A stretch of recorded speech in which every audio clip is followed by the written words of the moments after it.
It is SummerSlam, the biggest party of the summer, but there'll be no partying for Jey Uso because tonight he had a nightmare. Welcome back, guys, to Fog Wrestling for your SummerSlam 2023 review. Jey Uso, so close, yet so far. Just when it looked like he was finally going to overcome Roman Reigns and become the tribal chief and become the head of the bloodline, he got betrayed. Wasn't bad enough getting betrayed by his cousin. It was bad enough getting betrayed by his brother, but tonight he got betrayed by his twin brother, Jimmy Uso, making his return to WWE and taking out Jey and preventing him from beating Roman. Wow, crazy ending, guys, to the show. We will get there at the end. We'll talk more about that match, but we'll go through it in order. Like I said, going into this show, I wasn't that excited, I wasn't that hyped, but it was actually a decent event, and I think people will acknowledge that, as Roman Reigns would say. Acknowledge that. I acknowledge it was a decent show. So we kicked off with Logan Paul versus Ricochet. This went 18 minutes. Didn't feel like 18 minutes, so that's probably a good thing. I mean, it was an okay match to start. I wasn't overly interested in this. I don't really see why this is happening, to be honest. What is their feud over? The fact that Logan Paul doesn't like Ricochet can do these high-flying moves. When you think about it, I know they've cut promos on Raw, but there's nothing really juicy here. There's no real reason. I know Logan Paul brought up Samantha Irvine and Ricochet's girlfriend, but like, either way, I didn't really care for this match, but it was an okay opener. I don't think it was Logan Paul's best match, to be honest. Probably one of his worst matches, but still, Logan Paul picked up the win. He beat Ricochet. Someone came out and handed Logan Paul brass knucks, and he punched Ricochet in the chin. William Regal style, power of the punch, and it was a powerful punch, and it was enough to put Ricochet away. 1, 2, 3. So Logan Paul wins your opening match of the night. Then we go on to match number 2, Cody Rhodes versus Brock Lesnar. What is this? We know that Logan Paul needed to get away early. He needed to be first because he's going to watch his brother, Jake Paul, fight Nate Diaz tonight.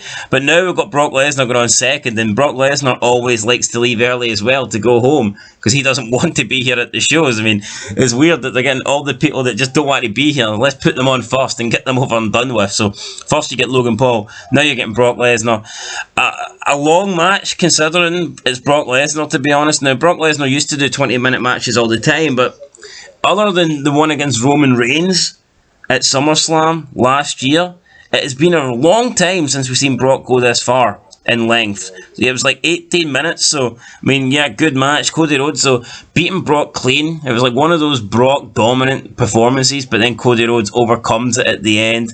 I mean, good match, definitely the best out of the trilogy. But I still think they could have put on a better match. I know how good Brock is, and I think Cody's really good as well. I think that this probably should have been a stipulation match. I think we should have seen something here. It should have been, I think there should have been some sort of like hardcore element or a steel cage. It should have been something. Hell in a Cell. I don't know what, but I think we definitely should have got a gimmick match to end this trilogy. We didn't for whatever reason. I think it let it down. It was the best match out the three, but considering this feud's been going on now for 4 or 5 months, and we have the beatdowns in front of Rhodes' family, I think they should have took it to the next step and had like a gimmick match with blood and shit, but they didn't do that. They just had a basic wrestling match, and in the end Cody Rhodes won it. He got a bit lucky with the turnbuckle being exposed, then hit multiple crossroads. That was it really. 1, 2, 3. Cody Rhodes is your winner. Up next, we had the Slim Jim Battle Royal. LA Knight won it. Thank God LA Knight won it. He defeated Sheamus last. He defeated Sheamus on SmackDown. Now he defeated Sheamus tonight. So maybe LA Knight has got Sheamus' number. Either way, it's good to see LA Knight finally get some wins. The rumours are he's going to get a big push after SummerSlam. Let's hope that's true, because the guy is definitely one of the most talented, one of the most over in the company, and he's worked hard. You know, he's got his head down. He's had a lot of shit matches in terms of him taking the L's. He's had a lot of bad booking. He had that whole feud with Bray Wyatt that sucked. He's been jobbed out constantly, but he gets his head down. He gets on with it. He keeps going. He doesn't cry. He doesn't bitch. I think we've seen over this past weeks the way some of the women in this company have handled being taken off the card is embarrassing. You know, they're not the first people to get taken off the card. They're not being taken off the card because they're women. We've seen many men, as 50 Cent would say, get taken off WWE cards over the years, but it depends on how you react to it. You know, if you're professional, you'll bounce back, you'll work hard, you'll make sure that you make yourself so good that they can't take you off the card. Unfortunately, the women don't do that. I mean, if we look at Becky Trish, that match sucks, that rivalry sucks. Nobody really wants to see it. The feud was dead. It was a pointless feud. Trish is coming back and cutting some of the worst promos she's ever cut. The whole thing with adding Zoe Starks didn't help anything. Just a really lackluster rivalry. And then you got Rhea Ripley, who's no real opponent. She's been feuding a little bit with Raquel Rodriguez, but there's no time to build up to a big SummerSlam match. So you can understand why all three of them are left off the card. Yet they're going to cry, they're going to complain, and they're going to pretend that, you know, they've been hard done by. The real person who's been hard done by is LA Knight, but it's good to see him get a win tonight in the Slim Jim Battle Royal. Up next with Shayna Baszler defeating Ronda Rousey in the MMA rules match. I want to like this match. I like the concept, but can't we have a legit MMA rules match? I like the fact that they want to have two MMA people in an MMA style match, but it's a fake MMA style match. You know, it wasn't even a real one. Plus, the rules were weird. The referee was constantly getting involved and breaking up the flow of the match. Anytime somebody looked in trouble, the referee would step in and be like, hey, make sure she's okay, step back. It's like, what the fuck? It's supposed to be a combat fight, mate. Get out the way. They could have definitely had this match in a cage or in a pit or in something with like a steel fence, something that would resemble MMA a bit more, like, you know, the MMA cage, but for some reason they didn't do that. I've always wanted them to have these MMA fights be legit. I mean, why not? Both Shayna and Ronda are trained MMA fighters. Same with Bobby Lashley and Brock Lesnar, they're both trained MMA fighters. What would be the harm in giving us a legit fucking MMA match? You could argue it might damage wrestling because you're going to see a real fight and then it's going to make the wrestling look fake or whatever, but I don't know. I mean, come on, people know it's not real anyway at this point. Plus, I think if it's two MMA guys, it doesn't really make the wrestling look fake because you know these are legit badass wrestlers anyway. So if we see MMA guys having wrestling matches and not doing MMA, then it's going to make the MMA guys look fake. So either way, something's going to look bad. I think you could definitely do it, but for some reason, we've never got it. Even the unpredictability of it, I think, would be great. When you look at, like, what was that competition they had back in the 90s? The one that Vince Russo done. I mean, when no one was really trained, the Brawl for All, I mean, it was a bit of a mess. No one really knew what they were doing. It was just like guys that never really thrown a punch in their life trying to fight. But this would be different because you actually got legit fighters here. So I think these MMA style fights could legitimately work, but for some reason, I don't think we're ever going to get one. Up next with Gunther versus Drew McIntyre. Pretty good match for the Intercontinental Championship. I thought the commentary was poor in this match, but whatever. I'll forgive Michael Cole. Unfortunately, he's the best commentator we've got, so I need to be kind to him.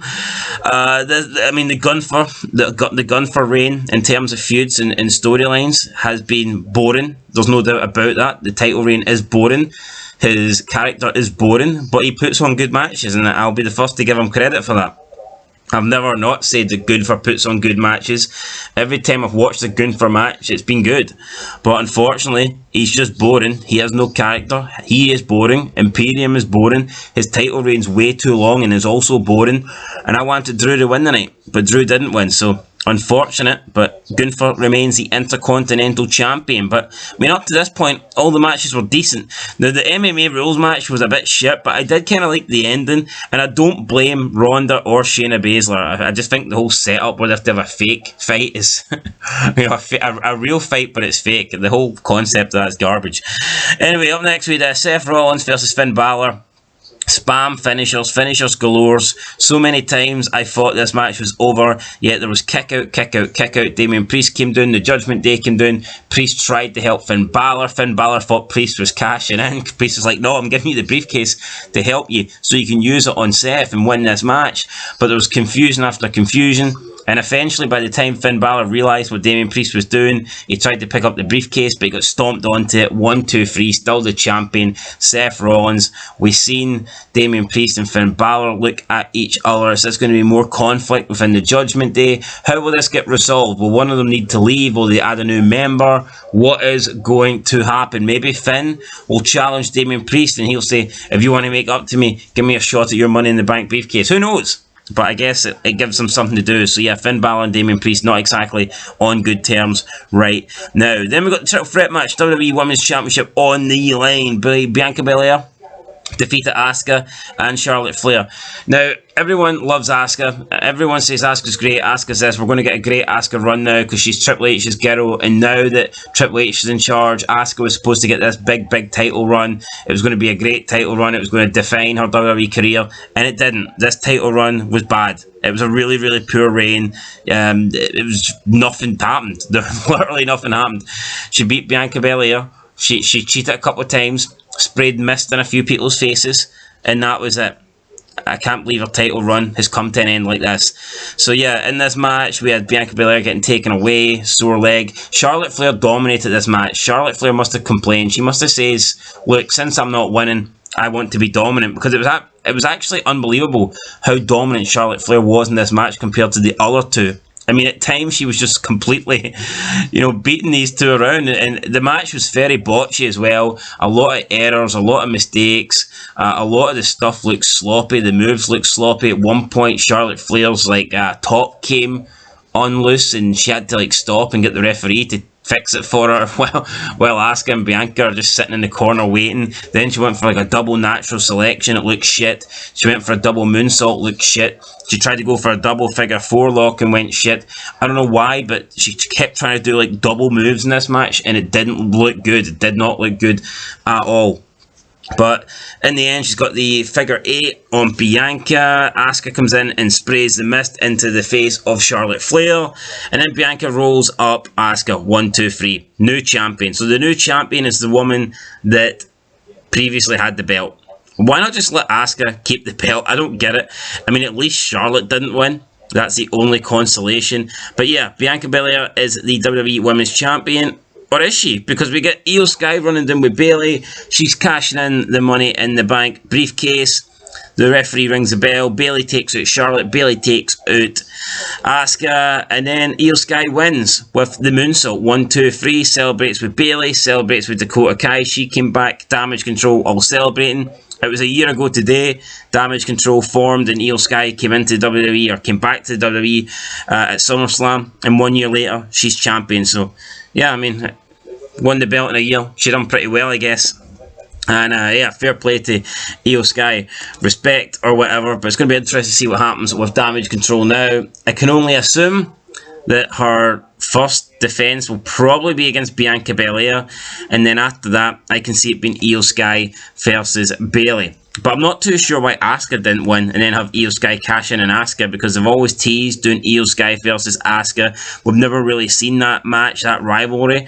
And surely if Io Sky beat Asuka for the belt, that would have been the go-to match to get Asuka her rematch. But for some reason, they had Bianca Belair win. I don't know why they've done that. That didn't really make any sense to me, having that multiple title change in space of 2 minutes. But whatever. Io Sky's a champ. Let's move on, guys. Main event, Tribal Combat for the undisputed WWE Universal Championship and for recognition of Tribal Chief. 36-minute match, man. Roman Reigns with Paul Heyman taking on Jey Uso. And Roman Reigns beats Jey Uso. Really good match though. We had Solo Sikoa come out. Jey Uso overcame him. He overcame Reigns. It was 2-on-1. He was still kicking ass. Reigns inadvertently speared Solo Sikoa. Looked like there was a bit of beef between those two. Then Rey speared... No, not Rey. Rey Mysterio's not in the match. Jey speared Reigns through the barricade. Then Jey hit the splash through the announce table on Solo. And at this point, Jey's looking good. He's took out Solo. He's got Roman Reigns where he wants him. He's going to win. He's going to become the champion. He's going to become the Tribal Chief. But then some guy in a hood comes out and pulls Jey out the ring. Who is it? Who is it? The hood comes down, and it's none other than Jimmy Uso. Jey's twin brother has betrayed him here at SummerSlam. He's prevented him from beating Roman Reigns, prevented him from being the new champion, and prevented him from being the new Tribal Chief. Hits a super kick, throws Jey Uso back into the ring. Roman Reigns then connects with a spear through the table. 1, 2, 3, and you're new, well not new, but you're still your WWE Undisputed Universal Champion and still the Tribal Chief, Roman Reigns. So, no, I thought the main event was very good. I think you need a long match. I think the long matches always tell good stories, and I'm okay with the main event getting this amount of time. Honestly, if it means cutting a match, then I think it's worth it. You factor in the entrances and stuff as well. This main event probably went at least 50 minutes when you factor in entrances. So I think they needed this. I mean, they could have shaved 20 minutes off it and gave it to Trish and Becky. But I think this show was better for having a longer main event than it would have been if you added another women's match to the card. So that's my opinion. And the storytelling's good because I actually feel bad for Jey Uso. You know, you actually feel for him. The fact that he's been screwed again. And this time, he's been screwed by his twin brother. I mean, I know having family turn on you must hurt, but when it's his twin brother, god damn it, that's a lot to take for Jey. So I'm assuming we're going to get Jey versus Jimmy soon, which should be a good rivalry. I think the Usos have done everything they can as a team, so it makes sense going singles.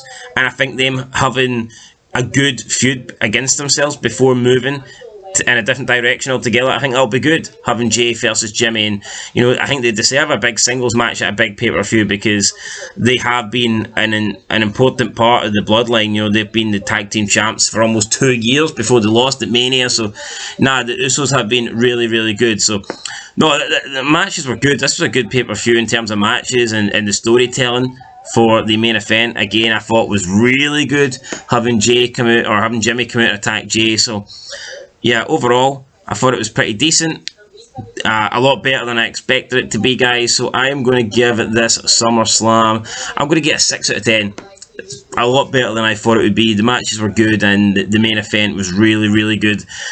What match let me down? I thought the women's triple threat match was a bit of a letdown, but I think the cash-in saved it, so therefore I've no real complaints. But yeah, I thought the 2 women's matches were probably the weakest matches on the card, funnily enough. But a bunch of good matches on the show, and then the main event I thought was really good. So I'm going to get a 6 out of 10, guys. Good SummerSlam. The only thing I didn't like was there was lack of segments, lack of promos. Nothing really backstage happened. It was like match after match after match.